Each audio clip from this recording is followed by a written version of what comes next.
Elsa, je vais vous parler d'antisémitisme aujourd'hui. Vous allez me dire encore, et vous aurez raison, de toute évidence, c'est tristement de saison. Ce qu'a dû subir Eden Golan, 20 ans, est une honte. La candidate israélienne au concours de l'Eurovision, qui se tenait en Suède, sort symboliquement victorieuse d'un calvaire qui raconte la volonté de faire taire la voix du 7 octobre. Il ne faudra pas oublier les 12 000 manifestants défilant à Malmö contre cette participation. Greta Thunberg en tête, kéfiée sur les épaules. À chaque fois que l'on reverra la jeune Eden, il faudra repenser aux 100 policiers nécessaires à sa sécurité, au drone et à l'hélicoptère pour la protéger, à son interdiction de quitter sa chambre d'hôtel aussi.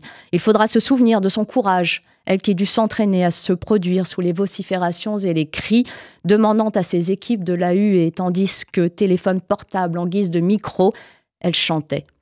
Eden radieuse face au sifflet de la foule, interprétant avec grâce Hurricane, chanson hommage aux victimes des pogroms du 7 octobre. En réalité, la troisième version, les deux autres faisant trop explicitement référence au massacre, au goût des organisateurs.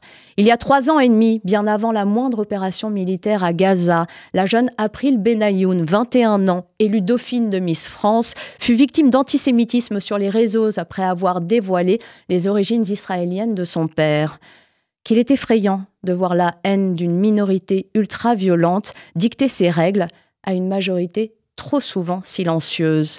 En votant, cette majorité a finalement riposté. Eden Golan est 2e au classement du public, un exploit qui la place au 5e du classement général, alors que le vote du jury l'avait reléguée en 12e position. Elle finit en tête des télévotes dans plusieurs pays, dont la France. Rassurant, les silencieux ont enfin retrouvé de la voix. Elsa et nos auditeurs, vous pourrez lire ce billet dans la revue Franc-Tireur en kiosque cette semaine. Vous y lirez ce billet, mais aussi le franc-parler de Caroline Fourest, bien sûr. Ça s'appelle MeToo et les corbeaux, où il est question de MeToo, évidemment, de ce que cette formidable révolution sociétale doit rester, et de la tentation de la délation aussi, dont il faut apprendre à se garder, voire parfois à se départir. Caroline Fourest fait le point d'un mouvement qui met sous tension le monde du cinéma alors que nous sommes au premier jour du Festival de Cannes. Le retour de la peste, c'est notre une cette semaine et c'est d'Allemagne dont il s'agit, malgré les scandales qui éclaboussent le parti et le spectre des néo-nazis qui continue de s'en revendiquer. L'AfB, le parti alternatif für Deutschland, qui soutient une politique éminemment xénophobe et veut pousser à la remigration de 2 millions d'étrangers, fait planer ses idées nauséabondes sur les européennes. C'est une enquête d'Alain Offray. Et puis Juan Branco aussi, l'avocat qui se vit en pseudo-candidat persécuté, se donne une importance déraisonnable et c'est le complot de la semaine de Rudi Reichstadt. Sciences Po, du savoir au foutoir, c'est le face à l'histoire de Jean Garrigue. Que sont nos étudiants devenus et comment cette école, qui fut autrefois celui dont le fondateur prit ouvertement la défense de Dreyfus, se retrouve aujourd'hui à flirter bras dessus et pieds dessous avec l'antisémitisme. Trump, ce mal dominant, on parle bien entendu de l'ennemi du bien qui domine les sondages américains. Malgré ses déboires judiciaires, l'ancien président, peut-être aussi le futur, transforme toutes les attaques à son profit. Et c'est signé Michael Prazan. Dans l'œil de Cire, cette semaine, Benjamin Cyr nous parle de Reconquête, le parti d'extrême droite dément être à l'origine d'affiches promettant un avenir aux enfants blancs. Mais aussi d'un bar LGBT+, de Nantes et qui n'est pas au goût de certains catholiques du coin, en cause une affiche, ni plus ni moins.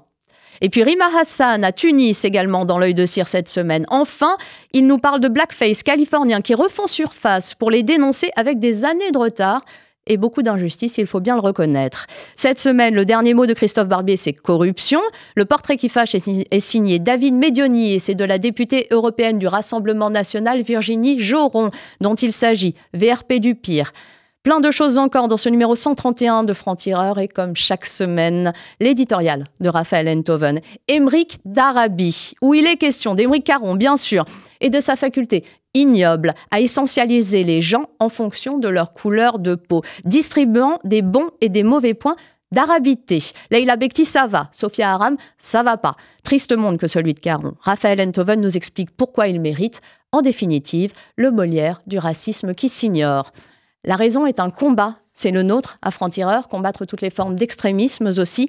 Lisez-nous, rejoignez ce combat et la lutte pour que la nuance survive dans un monde qui n'a de cesse de se radicaliser. Belle journée à tous.